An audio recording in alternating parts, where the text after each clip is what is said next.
Welcome to World News by Halandzovskyi. If you value careful, clear, and fact-based reporting on global shifts in energy and geopolitics, please subscribe, leave a comment, and share your perspective. Today, we examine a notable development in U.S.-Venezuela relations, the decision to send U.S. oil tankers to Venezuela, a move that has sparked debate in energy markets and political circles alike.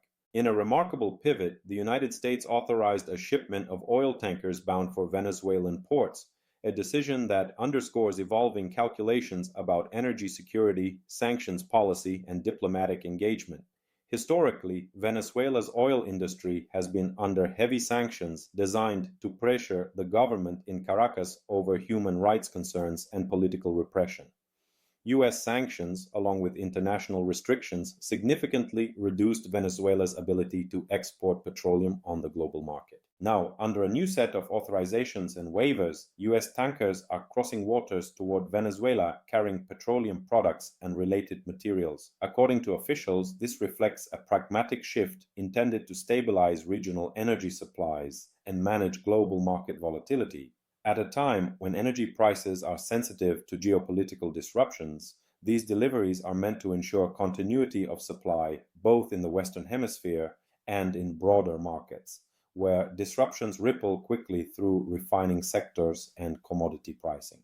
From Caracas's perspective, the arrival of U.S. tankers represents a strategic win. Venezuela's oil infrastructure, once among the largest in the world, has languished under decades of mismanagement, sanctions pressure, and declining investment.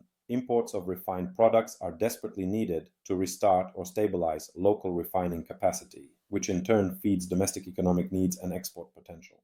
The White House framed the decision as part of a wider diplomatic strategy that uses economic levers rather than confrontation alone. By permitting controlled shipments into Venezuela, U.S. policymakers appear to be signaling both openness to engagement and leverage over energy flows that can bind Caracas into a more predictable economic relationship. The implications of this development are broad and multifaceted. Energy markets, global oil and refined product markets are highly sensitive to both symbolic and material shifts in supply. When the U.S. authorizes shipments to a long-time sanctioned producer and importer like Venezuela, it can influence pricing benchmarks, refiner logic, and futures markets in New York, London, and beyond. Traders closely monitor how such flows affect supply balances, inventory levels, and risk premiums tied to geopolitical uncertainty. U.S.-Venezuela relations. This move reflects a nuanced recalibration of Washington's approach to Caracas. For years, relations were defined by sanctions, diplomatic distance, and mutual hostility.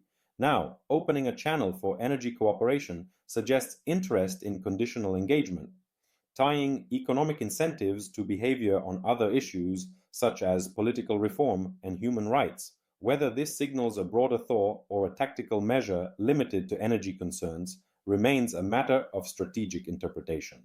Regional dynamics. In a hemisphere where energy cooperation and competition coexist, the U.S. decision has implications for neighboring states. Countries that rely on Venezuelan product imports or that serve as transit points may find themselves adjusting logistics, refining strategies, and bilateral agreements in response to new flows. Energy diplomacy increasingly intersects with regional security and commerce, domestic politics. Within the United States, the decision is likely to draw contrasting reactions. Supporters may argue that it strengthens energy security, reduces dependency on hostile producers, and leverages U.S. global influence. Critics may view it as a concession to a government with a questionable human rights record or an erosion of sanctions policy intended to shape behavior. Geopolitical signaling. Beyond the hemisphere, this development sends signals about how the U.S. balances sanctions with strategic pragmatism. In a world where energy markets are shaping diplomacy from the Middle East to Africa, decisions about who can export, import, or refine petroleum products are not just economic, they are political declarations. Allowing tankers to reach Venezuela conveys a willingness to mix economic engagement with geopolitical calculation. Thank you for watching this analysis on World News by Halandzovskyi. If you found this breakdown informative, please subscribe, leave a comment, and share your thoughts. Independent reporting helps us understand how energy, politics, and global strategy intersect. Stay informed and see you in the next update.